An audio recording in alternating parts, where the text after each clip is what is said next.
En Canal 10 presenta Nuestra Lengua, un programa avalado por la Universidad Pedagógica Nacional Francisco Morazán, enfocado en educar en el área de español. Nuestra Lengua. La palabra es el vehículo que conduce las ideas. Es por eso que es tan importante el uso correcto de nuestro idioma, como la vía única e indispensable para que nos desarrollemos plenamente como personas.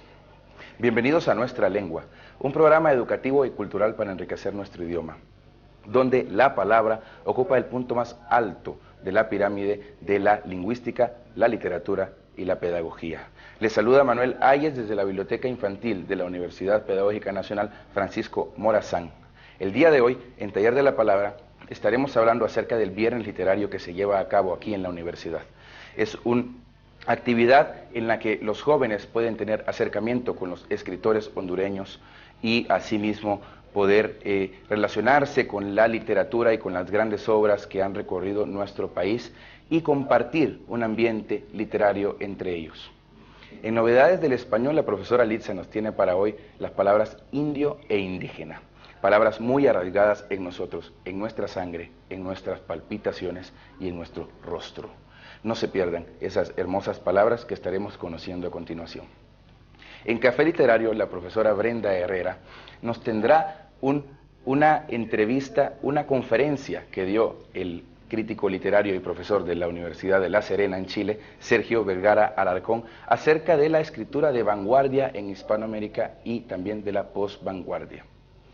Más adelante, en Salgamos de Dudas, el profesor Gustavo González y Ceci Espinal nos tendrán, como siempre, las respuestas a todas esas preguntas que hemos recogido a lo largo de la semana en ese espacio que, como siempre lo digo, es el más suyo. No se pierdan a continuación el adelanto de cuáles son esas palabras, esas preguntas que tenemos para el día de hoy. Bienvenidos a su segmento Salgamos de Dudas.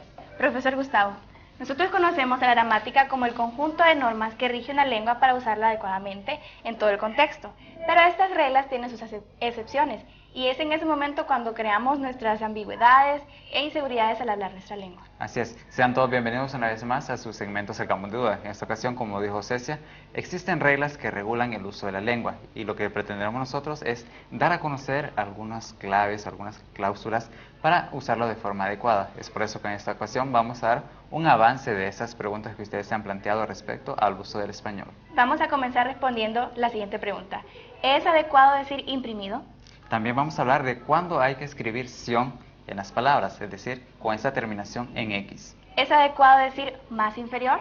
Y también vamos a hablar por qué razón hay algunas palabras que desaparecen por completo en algunas lenguas.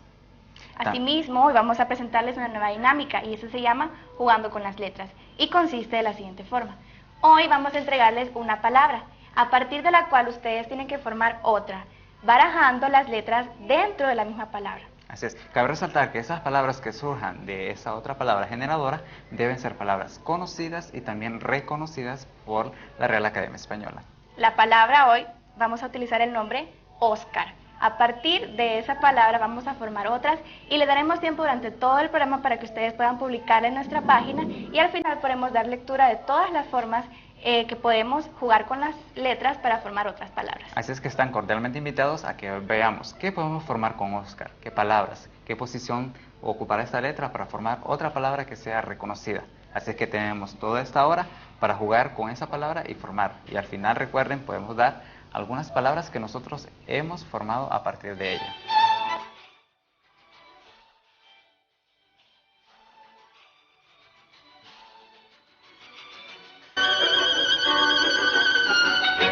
Hola, bienvenidos al segmento Taller de la Palabra. Nuestro compromiso es ofrecer orientaciones pedagógicas para mejorar los procesos de lectura y escritura en nuestros estudiantes. Estamos dando cobertura a una actividad académica que realizan los estudiantes del espacio formativos Modelos Literarios, Narrativa, Cuento de la carrera Enseñanza del Español. Esta actividad académica lleva por nombre Viernes Literario. Los estudiantes de la Enseñanza del Español analizan cuentos de autores hondureños con estudiantes que cursan el espacio de español. Los objetivos que se persiguen son varios. Primero, fomentar la lectura y luego despertar ese sentimiento de identidad a través de la literatura hondureña. Veamos a continuación cuáles son esas actividades que se programan en el Viernes Literario. Vamos a hablar hoy de un escritor hondureño muy importante llamado Medardo Mejía. Y vamos a comenzar a hablar de la biografía, de sus obras y todos los datos importantes de este gran poeta e ilustre dentro de la literatura hondureña. Quiero que por equipos vamos a trabajarlo junto con mi compañero Liliana y mi compañero Saúl. Vamos a trabajar ello. Quiero dividir en dos grupos la sección. Este grupo va a trabajar con la biografía y ustedes van a trabajar con las obras y con los premios que recibió el escritor Medardo Mejía. ¿De acuerdo?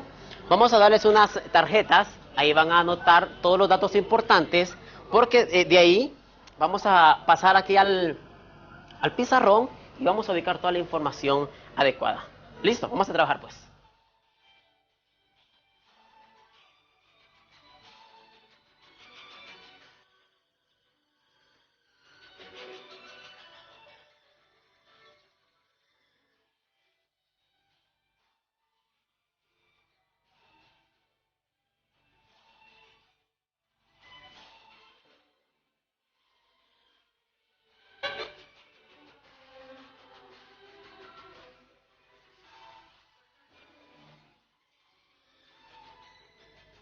Muy buenas tardes, mis queridos compatriotas. Estoy en gusto estarles saludando en esta linda tarde con mi querida esposa, que me está haciendo la oportunidad de acompañarme en esta campaña política. Es un gusto poderles echarle mi mano.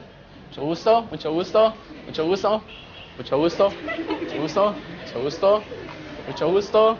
¡Vieja, se me cayeron las llaves! Sí, mi amor, yo te la recojo. Como siempre, yo te tengo que hacer todo, pero sabes que te sirvo con todo el placer del mundo. Toma asiento, siéntate. Okay. Ya le doy la comida. Después de haber comentado acerca de la biografía del escritor Medardo Mejía y de la figura de don Ciriaco Tapia en uno de sus cuentos famosos, los estudiantes de la clase de español comentarán el cuento La hondureña figura de don Ciriaco Tapia. La figura de Ciriaco Tapia narra en el cuento de Medardo Mejía que fue un típico señor al que, sabiendo que tenía que necesitar sus manos para poder hacer sus diligencias personales, se lo dejaba todo a su esposa. Él se creía embajador, político, se creía agente de la CIA, del Pentágono, se creía notario, abogado, y se creía hasta en lo último que rivalizaba con Leonardo da Vinci. De la hondureña figura de Ciriaco Tapia podemos comentar, ¿verdad?, lo que es casi un político. Él, decíamos, y hemos comprobado en la lectura, de que él se creía un politiquero, ¿verdad?, de esos que habla mucho y dependía de las demás personas, ¿verdad? ¿Cuántos de esos políticos hay en nuestro país de que dependen de otras personas, ¿verdad? Y eso fue una de las figuras que tenía Ciriaco Tapia. Aparte de eso, se quería un Bonaparte, ¿verdad? Un Da Vinci, cuando Da Vinci era uno de los artistas célebres del mundo. Entonces, ahí podemos destacar pues, que la figura de Ciriaco Tapia solamente es una figura más que todo fachada, de mentiras, ¿verdad? Bueno, bien chicos, siguiendo con el proceso de desarrollo del cuento de la hondureña figura de don Ciriaco Tapia, dentro del contexto del cuento pues encontramos muchas palabras desconocidas. Entre ellas, ¿qué palabras pueden mencionarme? Bueno, una de las palabras que a mí me llamó bastante la atención y no sabía su significado es celajes, que significa aspecto del cielo cuando presenta nubes finas y de distintos matices de color. Al momento de que yo estaba escribiendo el cuento, al momento de leerlo, se me presentó esta palabra y la verdad no sabía el significado. Entonces lo busqué y me parece bastante interesante, por eso lo escribí y así me ayuda a lo que es enriquecer mi vocabulario. Excelente. Es de esta manera como nosotros podemos darnos cuenta que a través de buscar diversas palabras que para nosotros son desconocidas en cuanto al contexto de la historia, pues es muy relevante, pues esto amplía lo que es nuestro vocablo. ¿Alguien más encontró otra palabra? Ay, mi hija, me estoy muriendo. Ave María Purísima. Ay, hijo mío, vengo a darte tus últimos óleos. Ay, pero quiero que me digas tus pecados. Ay, dímelo. Yo no tengo que confesar mis pecados, no me arrepiento de eso. Hijo mío, Recuerda que ya estás en las últimas. Mija, yo quiero al notario, mija, yo quiero al notario, mija. No quiero padre, yo no me arrepiento de nada, mija. Recuerda que vas a ir al cielo si te confiesas. Sí, yo no me arrepiento de lo que he hecho con mi sudor de mi frente. Yo quiero al notario, mija, ya me estoy muriendo, mija. Llámame al notario, yo no quiero padres. Por favor. Yo quiero al notario. Señor, acógelo en tu reino. Ay, mija, ay, mija. Ay. Permiso. Contrólese, que él ya está Señor partiendo a la otra vida mejor. Ay. Sí. Don Miguel, Sí, voy a darle su testamento. Ay, sí. Sí, Ay. ¿quién le deja sus pertenencias de dónde se encuentran ubicadas? Ay, yo le dejo mi hacienda a mi hijo Miguelito. Las mulas. Las mulas a mi vieja. Las vacas. A mi sobrino. El trapiche. El trapiche. Pues. A mi Los maizales. Los maizales, pues se lo dejo a mi Josefa. Don Miguel. Dígame, señor notario. ¿Dónde se encuentra ubicado el entierro que usted tiene? ¿Dónde se encuentra ubicado? Ay. El dinero, don Manuel. ¿Dónde el dinero. El dinero. Se encuentra el dinero, don Manuel. El dinero. ¡Ay, papito lindo! No pudimos hacer nada. Que el Señor te bendiga, hijo mío, y que te tenga un lugar destinado en el cielo. ¡Papito!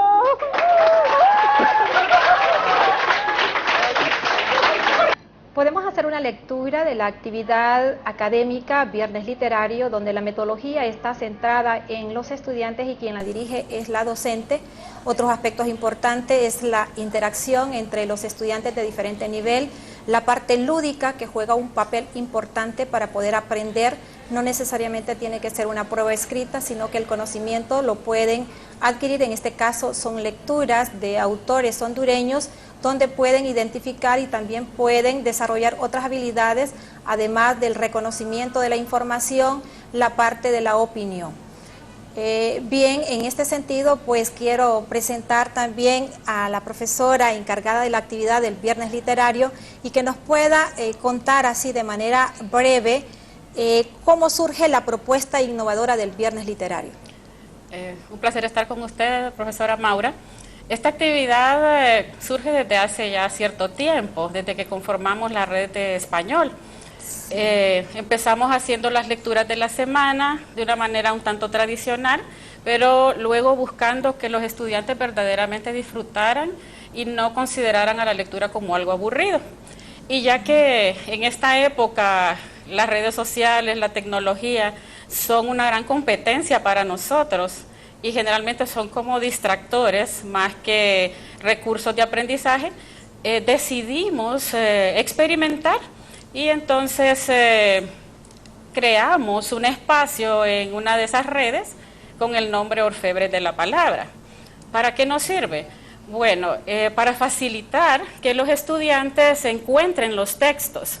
Así que solicité la colaboración de los estudiantes del espacio formativo Narrativa Cuento, a quienes yo les agradezco mucho por toda la voluntad, la responsabilidad y el empeño que han puesto, para que ellos, junto con sus compañeros, fuesen a conversar sobre estas lecturas con estudiantes de primer ingreso prácticamente aquí en la universidad, y que sintieran que de pronto si son estudiantes igual que ellos, podían tener un poquito de mayor confianza para preguntar o discutir aspectos que a lo mejor con el docente no se animan, ¿verdad?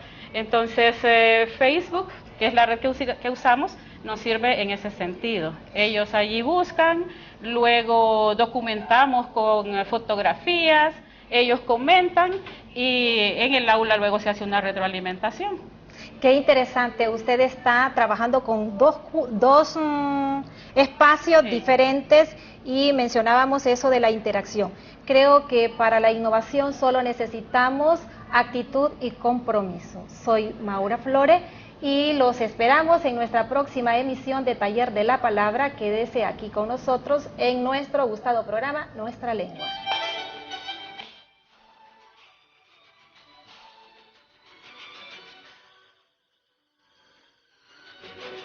Hola queridos amigos, muchas gracias por continuar con nosotros en este espacio donde hablamos nuestra lengua.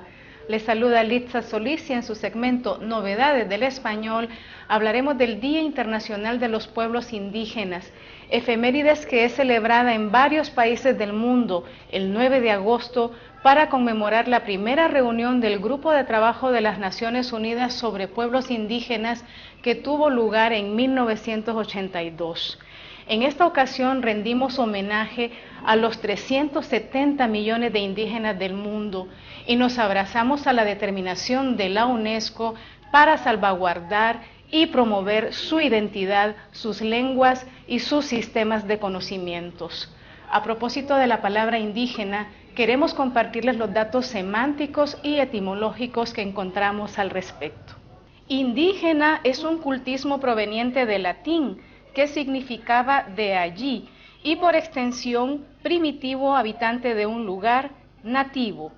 Este término está compuesto de indi, una variante del prefijo latino in, y la raíz indoeuropea gen, que significa parir, dar a luz, que también está presente en muchas palabras de nuestra lengua, como engendrar, gen, genealogía, etc. Otros análisis etimológicos establecen que la palabra indígena podría venir del latín indi, que significa de allí, y gens, que significa población. Indi estaría asociado al adverbio latino inde, que significa de allí, y gena, que significa nativo u originario. La voz indígena aparece en documentos en español a partir del siglo XVI, como en el siguiente fragmento de un texto escrito por Juan Ginés de Sepúlveda en 1532, titulado Epistolario. Simplemente quiso referirse a la colonia fundada en ella por Marcelo, compuesta de patricios romanos y de unos cuantos indígenas escogidos. En los diccionarios de la Real Academia, la palabra indígena se registra hasta la edición de 1803, en la que apareció definida como el que es natural del país, provincia o lugar de que se trata. Actualmente el Diccionario de la Lengua Española recoge apenas una definición para este vocablo muy semejante a la anterior. Los niños de pueblos indígenas tienen menos probabilidades de matricularse en la escuela y son propensos a obtener peores resultados educativos que los demás niños. Esa marginación, que está vinculada a obstáculos socioeconómicos, lingüísticos y culturales, suele crear un círculo vicioso de desventaja. Esa brecha moral y de desarrollo es perjudicial para la humanidad en su conjunto. Muchas veces utilizamos la palabra indio para referirnos al indígena con intenciones racistas y peyorativas, o con la marcada intención de perjuriar a la persona o al grupo humano al que se dirige. Es por ello que hoy queremos compartirles algunos datos semánticos y etimológicos sobre este vocablo para hacer un uso más afortunado del mismo. Veamos. Aunque no hay suficiente documentación que sustente esta teoría, algunos autores sostienen que la palabra indio está formada por el prefijo negativo in, que significa carencia de, y Dios en referencia al Creador. Por tal razón, dichos autores sostienen que Colón habría llamado indios a los indígenas porque éstos no creían en su Dios. Si bien es cierto, en muchos casos son perfectamente intercambiables, las palabras indio e indígena tienen etimologías diferentes. El origen de la primera es más conocido. Se formó a partir del nombre de la India, porque Cristóbal Colón creía que su viaje a través del Atlántico lo llevaría a ese país asiático, y así llamó indios a los habitantes del nuevo continente, creyendo que se trataba de Asia. La palabra indio puede referirse a los habitantes de la India, país de Asia, los indígenas de América, llamados en un principio indios por parte de los europeos al confundir América con Asia. Asimismo, en ciencia puede hacer referencia a el indio, elemento químico, el indio o Indus, constelación de estrellas. También en geografía puede referirse a indio, ciudad del condado de Riverside en el estado de California, Estados Unidos. Indio poblado del distrito de Pirenópolis en Brasil. Finalmente, indio hace referencia a un grupo de lenguas del centro y norte de la India y de Sri Lanka, entre las que destacan el hindi, el urdu, el singalés, el bengalí y los extintos sánscrito y prácrito.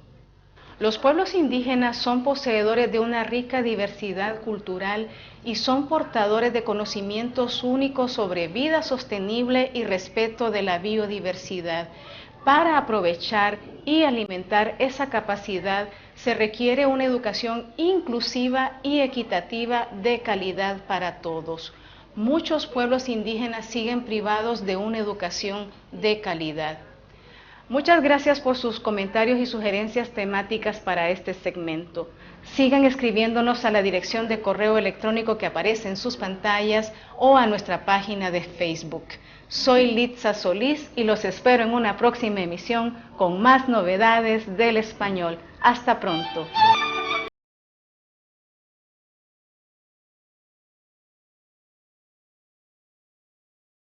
Una vez más al segmento Café Literario. Los ecos postreros del modernismo se extinguieron completamente en los años 20 y en esa década y en la década siguiente comenzó una nueva escuela estética llamada vanguardismo. El vanguardismo sería este eco, esta ruptura, este movimiento estético que le daría vida a toda una corriente filosófica, artística de rebelión y de nuevas formas de ver la estética. En la literatura hay una ruptura de la gramática, de la sintaxis, nuevas formas de hacer literatura. El quehacer poético se vuelve completamente diferente. Surgen los caligramas, por ejemplo, en la poesía, y en la narrativa hay diferentes maneras de expresión. Uno de los ismos más importantes que surge es el surrealismo, pero también hay otros. El futurismo, el dadaísmo y muchos otros más. Y en América también se dieron estas corrientes estéticas, es decir, la vanguardia es completamente europea, pero en América también se dieron unas manifestaciones diferentes, y prueba de ello es el ultraísmo de Jorge Luis Borges, cuyo máximo representante es este poeta famoso de Argentina, y el creacionismo, cuyo máximo representante es Vicente Huidobro, y es justamente de Vicente Huidobro, el máximo representante del creacionismo, de quien nos va a conversar en esta conferencia el profesor Sergio Vergara, invitado especial de la Universidad de La Serena, que nos visita a la Universidad Pedagógica. Veamos el video a continuación. La vanguardia es la línea de fuga, digamos, en la estrategia logística militar, que va en la primera fila frente al enemigo. Esa es una metáfora que empezaron a utilizar los primeros autores de la vanguardia que inauguraron estos movimientos que se llaman ismos. Y como algunos de ustedes saben, comienza en 1909 en París con la publicación de un artículo que se llama Manifiesto Futurista, que lo firma Filippo Marinetti. Es interesante, la vanguardia funda un nuevo género, un nuevo tipo textual, el manifiesto. Obviamente que es un eco de diálogo con el manifiesto de Karl Marx, ¿no? En 1916, en Zürich, Suiza, un grupo de artistas se reúne en torno a un líder, que es el cabeza de este movimiento, que se llama Tristan Tzara, que es un poeta rumano. Y este grupo se reúne en Zürich, en el Café Voltaire, y funda un nuevo ismo. Este se llama Dadaísmo. En 1924, otro del Centro Cultural Europeo, que es París, un grupo de autores que se encuentra bajo la égida o dominio y protección de André Breton, funda el tercer ismo más importante de la vanguardia, que es el surrealismo, quizá el que ustedes conozcan de manera más extendida. Hay una serie de nuevos ismos que empiezan a surgir a partir de esos núcleos fundacionales, ¿no? 1909, París, en el diario Le Figaro, Marinetti firma el primer manifiesto futurista. El segundo, en el 16, Suiza, Tzara firma el manifiesto dadaísta. 1924, París, nótese los centros culturales. El genio, iluminado como un padre, como un sacerdote, recibe la iluminación divina El genio es inspirado, produce una obra genial y los sujetos siempre están bajo él. El genio, la personalidad privilegiada, es un rasgo del romanticismo que hace que el sujeto del arte sea un sujeto superior. Y por lo tanto, su ubicación debe ser la altura. Por lo tanto, la Torre de Marfil. El poeta iluminado romántico es una especie de sacerdote que oficia una suerte de misa, ¿no? Un ritual, al cual no tienen acceso los, comillas, mortales. Ahora el poeta ya bajó de esa Torre de Marfil y ahora ingresa a la ciudad. Y eso ustedes lo ven reflejado en la pintura también. ¿Qué pinta el pintor cortesano hasta el siglo XIX? Cuando el arte era un fin en sí mismo. La familia real, la familia tomando el té en el Prado, Monet, Manet, ¿no? Que pintan los tutús de la bailarina en el salón, ¿sí? Degas. Ahora, ¿qué hace el poeta? El pintor, el poeta también hace lo mismo. Entra a la ciudad, pero va a recorrer los lugares periféricos y marginales de la ciudad. Entonces todo el mundo ha visto alguna reproducción de Toulouse-Lautrec. ¿Y qué hace Toulouse-Lautrec? Por favor, no está pintando a las chicas de la corte. Toulouse-Lautrec entra a los barrios marginales y pinta bailarinas prostitutas. E ingresa a los cabarets, a los burdeles. Entonces, ¿y qué hace Charles Baudelaire? Charles Baudelaire es lo mismo en poesía. Recorre París y siente el tedio de la ciudad. Eso es para ellos una imagen que se mueve en una pantalla, en blanco y negro. Y están alucinados con eso. Entonces se acabaron los claros de luna de los románticos, se acabó la melancolía, la tristeza y el amor, se acabó todo eso, se acabó absolutamente todo, porque eso estaba, no sé si se me entiende, eso está vinculado de lo que realmente sucedía. Y lo que realmente sucedía es que los sujetos estaban alucinando con el progreso tecnológico. ¿Ya? De lo que les pasa a ustedes con esos aparatos cibernéticos. Y entonces ahora los pintores ya no pintan a la princesita bailando el lago de los cisnes. Ahora pintan rascacielos, la Tour Eiffel, ¿no? Entonces es una especie de glorificación de lo tecnológico. ¿Por qué? Porque esa es una forma de rechazo y de bofetada a la visión burguesa del arte del salón.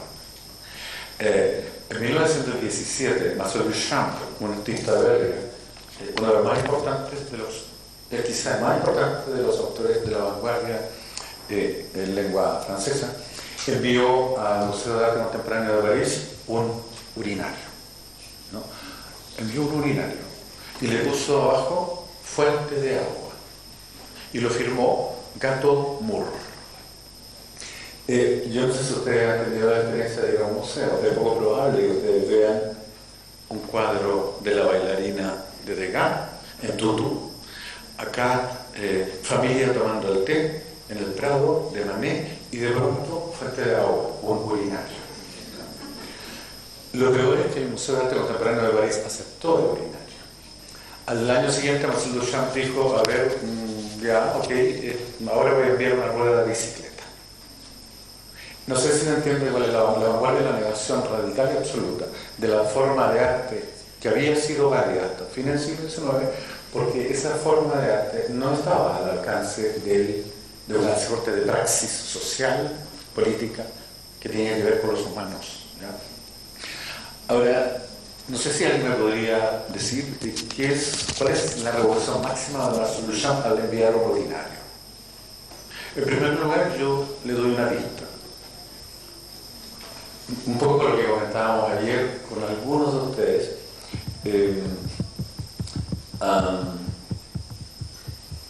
Quizás el más grande de los más grandes poetas chilenos contemporáneos sea Nicanor Parra. A propósito de lo mismo, Nicanor Parra aprendió de Marcel Duchamp y del urinario.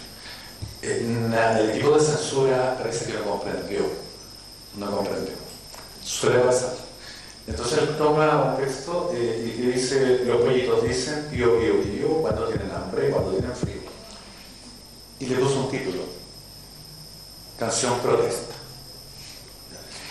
El equipo de la dictadura no comprendió, felizmente.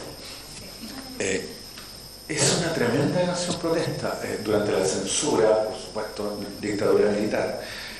nadie puede hacer una canción protesta y tampoco hablar del hambre y del frío.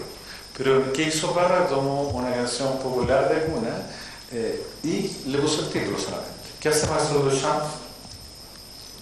¿Qué hace Marcel Duchamp con el urinario? Nada, lo va a comprar al centro comercial. Y ahora se lo puso una más en serie. ¿Cuál es la única gracia de Marcel Duchamp? Que le puso un título, Fuente de Agua, y que lo firmó, Gato Burro. Marcel Duchamp es el fundador de lo que se va a llamar en los años 50 en Estados Unidos el arte del, comillas, ready-made, ¿sí? Andy Warhol, ¿sí? El arte, el pop art. Ahora, ¿qué hace Andy Warhol? Toma una foto de Marilyn Monroe y la retoca. Pone 100 etiquetas de las sopas Campbell, ¿no? Y las pega y las manda a encuadrar. Es muy conocido, búsquela después, por favor.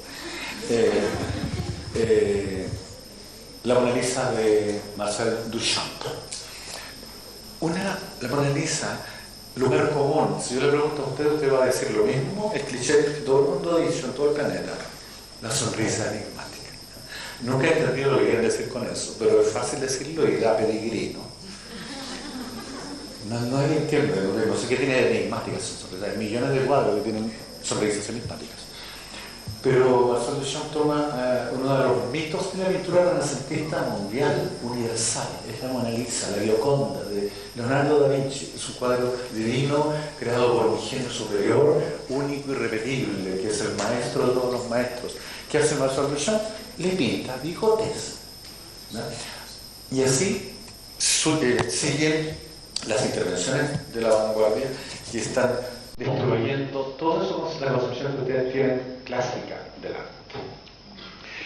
Se inventa la música atonal o dodecafónica, que es música atonal, no es música tonal. Y la pregunta que habría que hacerse ahora, si todo nuestro arte contemporáneo, el nuestro actual, el actualísimo, no es posible seguir la vanguardia.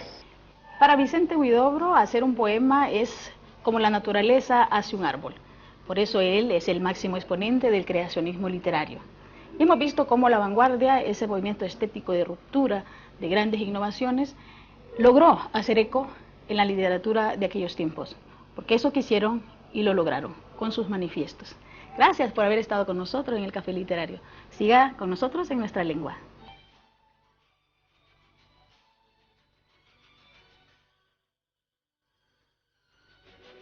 Hola amigos, bienvenidos una vez más a su segmento Salgamos de Duda. Como es habitual, Gustavo González y Ceci Espinal estamos aquí para abordar esas preguntas que ustedes han planteado respecto al uso del idioma español. Para nosotros es un enorme placer compartir con ustedes un poquito de lo que día a día recibimos en esta casa de estudios. Así es, profesor, y es que muchas veces nos aprendemos las reglas gramaticales y nos dicen, sí, pero hay una excepción y esa excepción, y a veces eso nos confunde y consideramos que nuestra lengua es algo muy difícil de hablar. Sin embargo, hoy, en el segmento Sacamos Dudas, vamos a proveerles de unas estrategias, o como usted dijo, algunos pequeños consejos, que si nosotros tenemos algún problema en decir una palabra, o si estamos inseguros acerca de alguna expresión, podemos perder el cuidado y hablarlas de forma más elocuente. Así es. Y antes de continuar con estas preguntas que ustedes han planteado, les voy a recordar lo que Ceci les planteó al inicio. Es acerca de esas palabras que les brindó para que ustedes, a partir de esa, de Oscar, formen otras palabras. Recuerden, tenemos todo este segmento y al final vamos a dar algunas de esas que nosotros hemos formado. Así es. Arrancaremos nuestro segmento con la primera pregunta y esta ¿es adecuado decir imprimido? Bien, es muy habitual que nosotros escuchemos si es adecuado o no decir imprimido o si la forma adecuada es impreso. Hay que recordarse, estimados televidentes, que en nuestra lengua hay 3 verbos que tienen doble participio. Uno de esos participios es regular y el otro es irregular. Estos 3 verbos que aceptan los dobles participios que se pueden usar de forma indistinta, es decir, puedo usar este o puedo usar el otro. Bien, esos 3 verbos son imprimir, freír y proveer. Y usted nos puede decir cuáles son entonces el participio de impreso, que en este caso es de imprimir, y de freír y de proveer. Freír, frito o freído. ¿sí? Así es. Y proveer, provisto y proveído también. Así es. Y ese verbo que nos da guerra siempre cuando lo escuchamos, imprimir. Entonces tenemos el participio imprimido y también el participio impreso, que esta última es la forma más usual que tenemos. Así es. Bien, profesor, la podemos leer en nuestras pantallas, esas formas indistintas que usted dijo al principio, en las que podemos utilizar estos participios. Me fascinan los frijoles fritos o freídos con manteca de cerdo. La secretaria ha impreso o imprimido los contratos. Genaro nos ha provisto o proveído de alimentos sanos. Así, entonces vemos nosotros en esas oraciones que tenemos el uso de los dos participios. Tanto vamos a enfocarnos con el de imprimir. Tenemos imprimido y también tenemos la forma impresa. Que impresa, repito, es la forma más habitual, porque cuando escuchamos a alguien que dice, no he imprimido el documento, imprimido, ¿qué es eso? Entonces hacemos una reparación inmediata y tratamos de corregir al otro. Pero sabemos que aquí hay excepciones, como dijo Cecia, en nuestra lengua. Hay reglas, pero también hay excepciones, y estas son algunas de estas. Entonces podemos usar estos dos participios de manera indistinta. También recordando que las palabras tienen una función dependiendo de la posición que ocupen en las oraciones. Y por eso decimos que las palabras funcionan como, o que son. Así, por ejemplo, la palabra impreso o imprimido lo puedo ubicar en una oración, ya sea como verbo o también como una función de un adjetivo. Si lo ubico como una función de un adjetivo, ¿qué oración podemos tener, Ceci? El currículum está imprimido. Así es. En este caso digo, ¿qué característica tiene el currículum? Y la respuesta es imprimido. O impreso también. Así es. Y vamos a identificar esto, que tiene una función de verbo, más que todo cuando está acompañado por un verbo auxiliar, como los ejemplos que acabamos de ver. Decía, la secretaria ha impreso o ha imprimido el currículo o en este caso el contrato. Entonces ese verbo auxiliar, entonces es el que me da paso al otro participio. Entonces aquí tiene esa función de verbo. Pero el verbo de proveer, estábamos platicando un poco anteriormente y nos dimos cuenta que este funciona como un adverbio, ¿no? Así es. Entonces por eso todo depende de cómo nosotros lo organizamos en la oración. Exactamente. Bien, porque no podemos decir que algo está proveído en una oración, sino es muy difícil utilizarlo sin el verbo estar. Así es. Exactamente. Bien, vamos a continuar con la siguiente pregunta y esta es, ¿cuándo hay que escribir ción? Esas palabras que terminan con X y ON. Así es. Entonces esta pregunta nos surge porque es muy frecuente, ¿verdad? Y está el uso. Que tenemos esas palabras que terminan en ción con X y también que terminan en ción con doble C. Y para aquellas personas o aquellos lugares donde somos ceceantes se nos hace bastante difícil distinguirlo ya en la forma oral. Entonces yo escucho la palabra pero no sé cuándo lo voy a escribir con C o cuándo lo voy a escribir con doble C. Pero vamos a tener aquí un truco o una clave, vamos a decir mejor, ¿verdad? Que todas aquellas palabras que terminan en ción, en este caso con X, en su grupo de familia hay estas palabras terminan en so, es decir, XO, o terminan en jo. Podemos ver algunas palabras y otras que pertenecen a este grupo. Cabe destacar que este error es debido a que somos más orales. Así es. Cuando vamos a expresarnos con nuestra lengua somos más orales que escritos. Y muchas veces escuchamos estas palabras y debido a la fonética, la fonología de estas, tenemos esta ambigüedad, error. Y lo hacemos de forma escrita cuando ya los plasmamos. Muy bien, y si nosotros observamos, rescatando lo que dijo Cecia respecto a estas palabras, que es más a la parte oral, tenemos dos palabras que se presentan en su pantalla, que es conexión y destrucción, y también cómo se pronuncian estas. Y vemos que ese grupo fónico, sion, tenemos esa K y esa S, entonces en las dos palabras suenan igual. Entonces, en la parte oral tenemos igual, pero ya en la parte escrita es donde está esa diferencia, y es aquí donde vamos a ver entonces esas palabras que se escriben con sion, con X en este caso, la familia de estas que se terminan entonces en so o terminan en jo. ¿Cuáles son esas palabras? Estas son las siguientes. Conexión se encuentra en el grupo, en la familia léxica, conexo. Anexión, anexo. Crucifixión, crucifijo. Y reflexión, reflejo. Así es. Y vamos a ver que solamente en este tipo de palabras que terminan en sion vamos a encontrar en su familia esto, pero ya en las palabras que terminan en doble C no vamos a encontrar esta característica. Y también nosotros los invitamos a ustedes porque tenemos duda, ¿cuándo escribimos con doble C y cuándo escribimos con una sola C?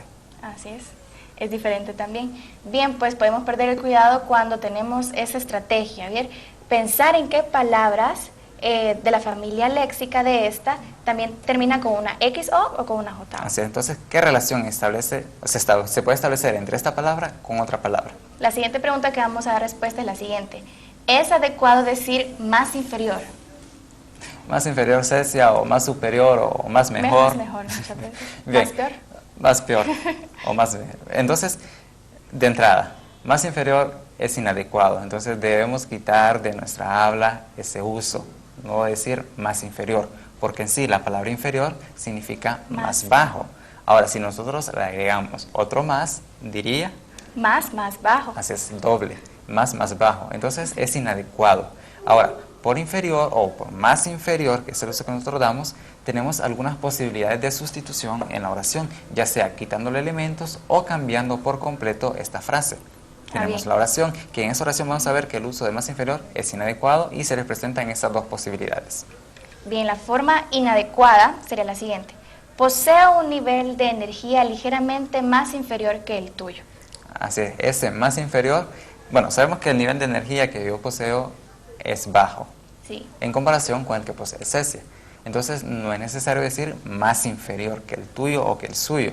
En este caso entonces vamos a sustituir ese más inferior por otros términos.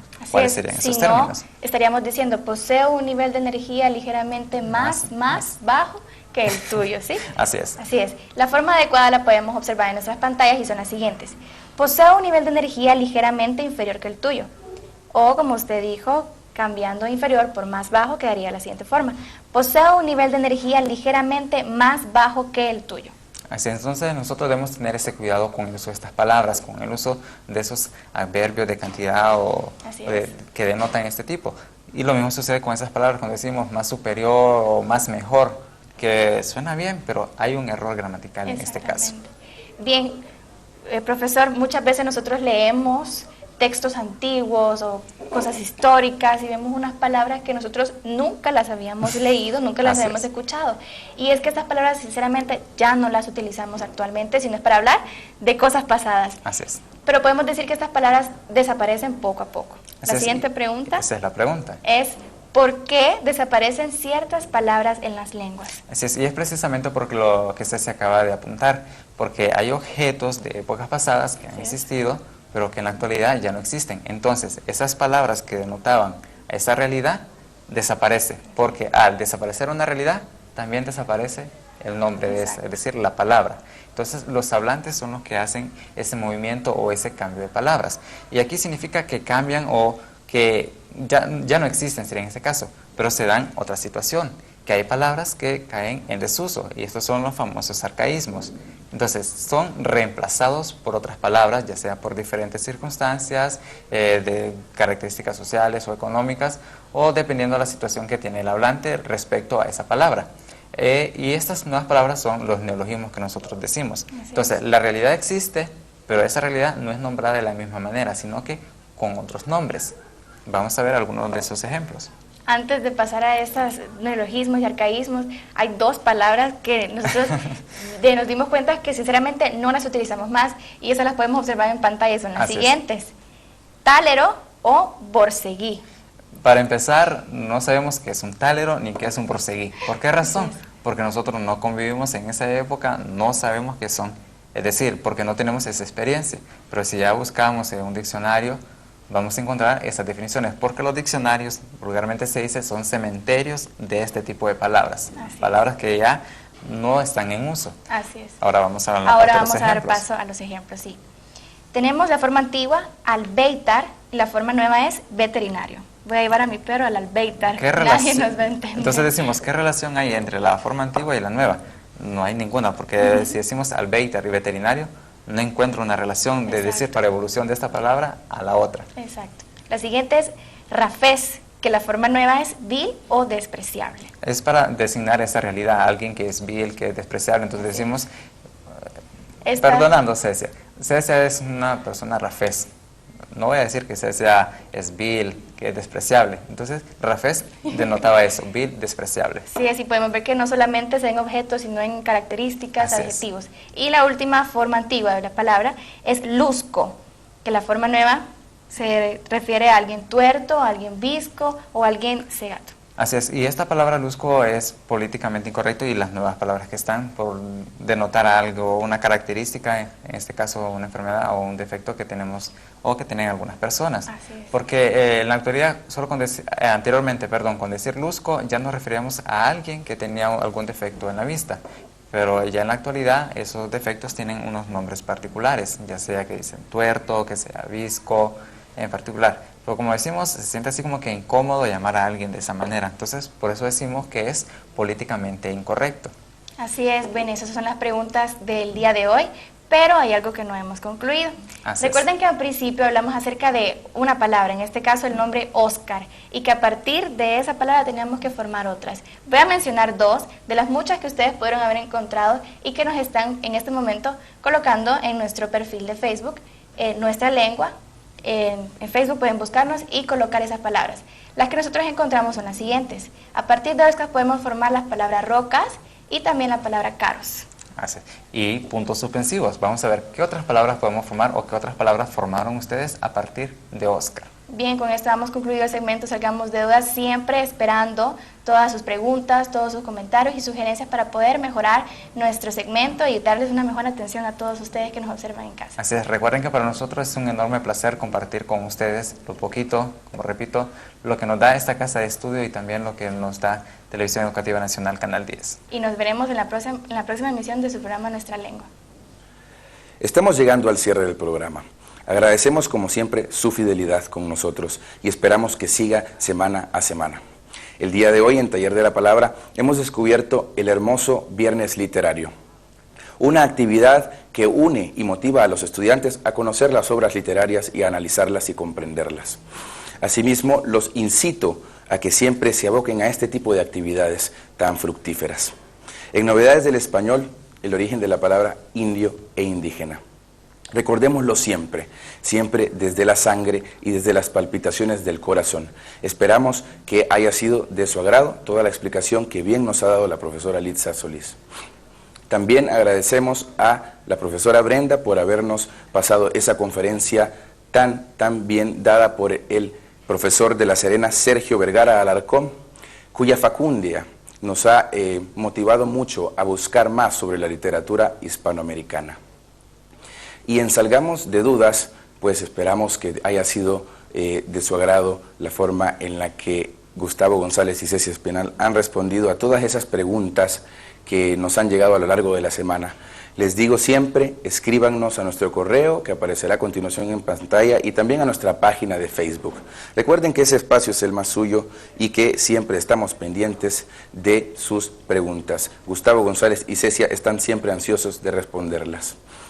El día de hoy, el poema será en honor a un homenaje que se ha hecho a Jacobo Cárcamo. La Academia de la Lengua Hondureña aquí nos ha acompañado de la universidad. Pues estaremos sacando un poema de Jacobo Cárcamo, un poeta vanguardista de los mejores y más eximios que han existido en toda nuestra literatura. Y el poema, para empatarlo con las palabras que la profesora Lisa nos ha sacado, se llama Antífona del Indio, que dice: Indio americano, melancólico, jadeante, y respetado por el sol, traicionado por la tierra, explotado por los blancos, indio de la lágrima oculta y del quejido silencioso, que llevas en la cara y en el gesto el sello de la raza. Mañana, cuando la aurora de la justicia extienda sus paracaídas de luciérnagas, no serás indio, serás hombre. Camarada triste, explotado, sudoroso, recoge tus gritos no gritados para que salgan por tu boca hinchada como un coro de soles. Ten los ojos abiertos, ten el puño listo y espera la señal. Nos miramos, si los hados lo quieren, la semana que viene.